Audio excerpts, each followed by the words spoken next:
ladies, you need to hear this, and gentlemen too.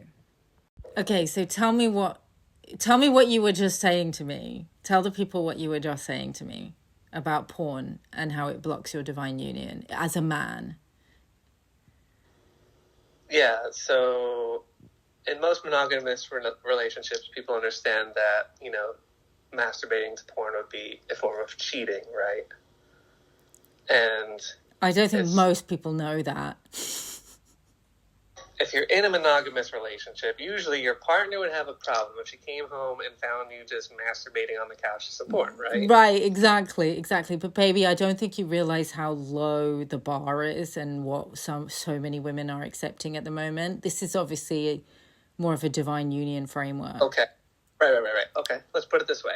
You're in a monogamous relationship, your wife comes home or your girlfriend comes home, right, and catches you on the couch or in bed with another woman or something, right?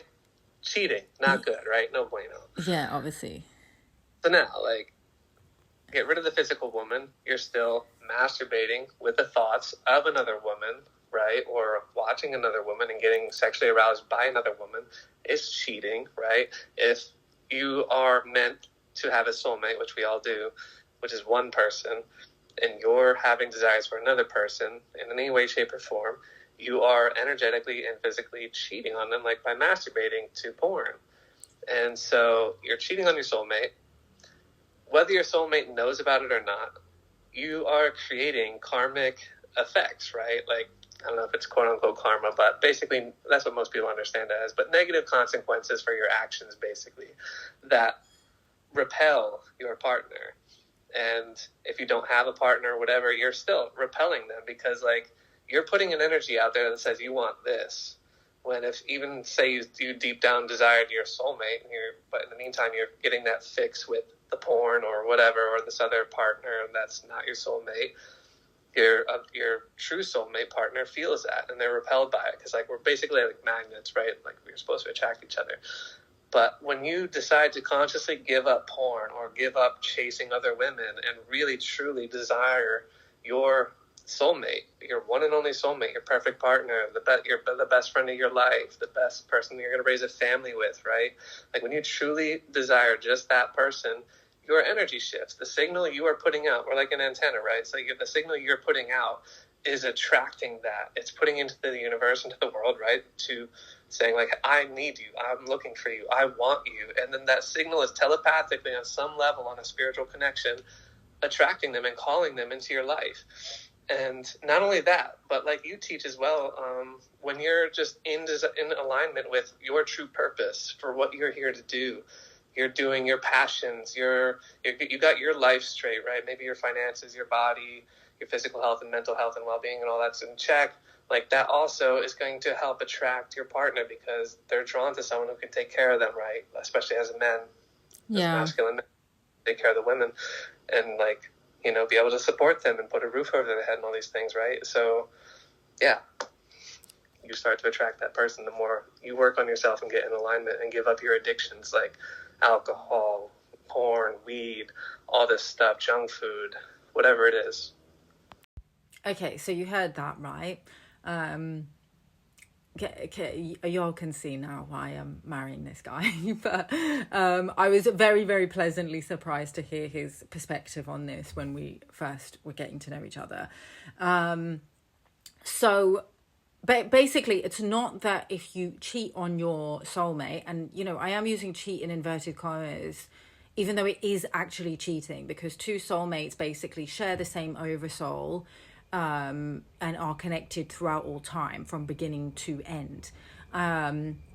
So being with somebody else, even before you know of your soulmate and before you know that they exist, is cheating, but it's obviously not the same as once you've already met each other, agreed to be in a relationship, committed to each other, and then stepped outside the relationship. There's obviously a difference. So that's why I say cheating, but it is still cheating.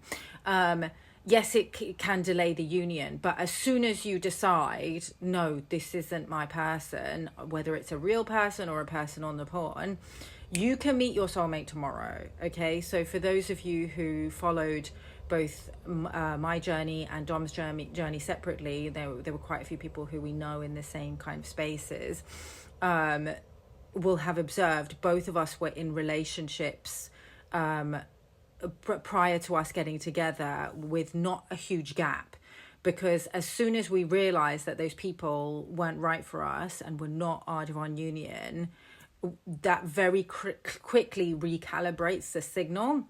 And I'll get Dom to wrap up as well with his perspective, because if you've been doing the inner work of inner alchemy, i.e. uniting to God and your divine mission, and activating your unique templates, your unique soul gifts, you'll start to recognize each other really fucking quick, okay? And as soon as you notice the misalignment with whoever you're dealing with or whoever you're lusting after, and realize, no, that's not the person, like I want somebody who is aligned to my soul, then that starts to magnetize really, really quickly once you've done the inner work.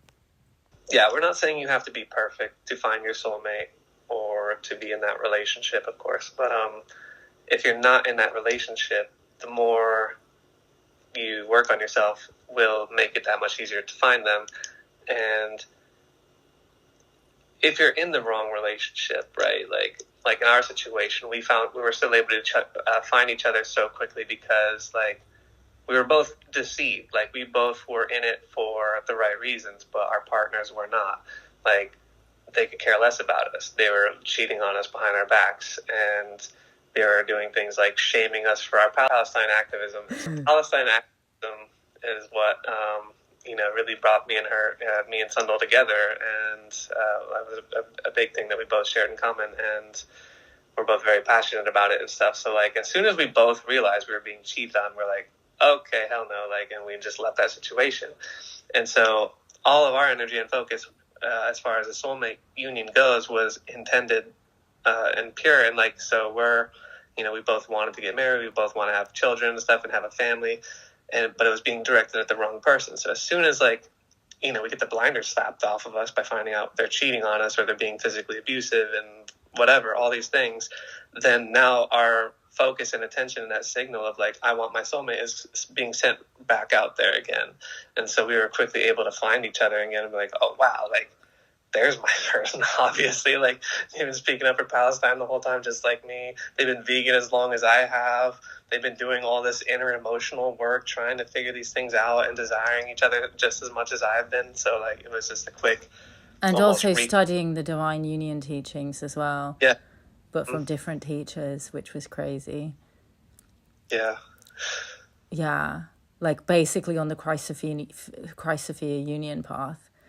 Yeah, it was actually pretty easy to recognize each other. Yeah. Yeah.